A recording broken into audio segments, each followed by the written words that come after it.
Unsustainable natural resource use has in turn resulted to increased government expenditure. As a result of this, the process of achieving national development goals and reducing poverty has been slowed down. According to the SADC Energy Draft Report of 2014, a total of 90% of the population in Malawi relies on wood and the rest on charcoal for cooking. Only 1.2% use electricity for cooking.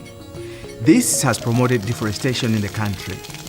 The Baptist Development Service has since embarked on a program aimed at promoting environmental advocacy among faith communities. This is the outcome of the Faith Leaders Environmental Advocacy Training, FLEAT, that was organized by Southern Africa Faith Communities Environmental Institute, SAFCEI. The training was held in Cape Town, Zimbabwe and Zambia in 2015. According to Program Manager for the Baptist Development Service who participated, the training was an eye-opener. Meanwhile, a number of advocacy activities have been implemented in Lilongwe and Zomba districts. You know, Malawi is facing a serious land degradation problem, and this is also affecting productivity of major crops due to soil infertility. So what we are trying to do is to restore the environment that has been disrupted by humans.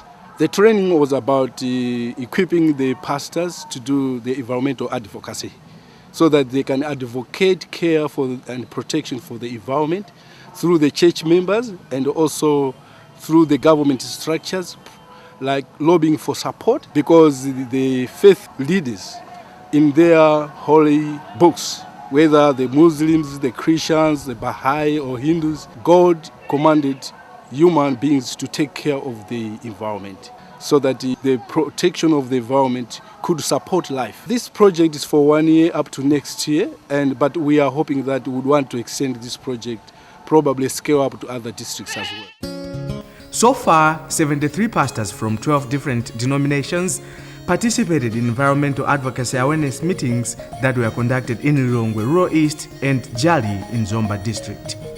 33,000 tree seedlings have been raised in Lilongwe Rural East by members of 10 eco-congregations. 200 people have been trained in soil and water conservation technologies in Jali communities in Zomba district. 10 eco-congregations have formed environmental committees and have planted tree seedlings around churches and homes that demonstrated increased commitment to ensure reforestation. Interaction of gospel and environment linkages have been promoted through preaching and teaching in the participating churches. Following this development, lessons have been learned, and these include realizing the importance of seizing opportunities for integrated church doctrine and environment. Malawi Environmental Management Policy has good standards, strategies and activities. The only problem is weak implementation. Faith leaders are willing to include environmental advocacy into church plans and budgets. To implement the faith environmental advocacy, there is need for substantial resources at the beginning. Monitoring and evaluation is crucial to ensure success of implementation of environment advocacy objectives. There are advantages in undertaking environmental management projects with a faith-based commitment because people feel responsible to God. To this effect, the way forward stipulates that there shall be increased focus on empowering faith leaders to carry out environmental advocacy campaigns through influencing changes of people's attitudes, giving emphasis on communication and dissemination of church doctrine, climate change, and care for the environment. Churches will be encouraged to live up to their doctrine of keeping the Lord's earth habitable today and for future generations. There will be promotion of soil and water conservation farming techniques in Zomba district. Trees will be planted along river banks around Jali communities in Zomba district. Eco-congregations will be registered in Zomba district. There will be facilitation on the establishment of tree nurseries in eco-congregations. Support will be enhanced on development of tree nurseries by providing materials and tools such as polythene tubes, shovels, and seedlings.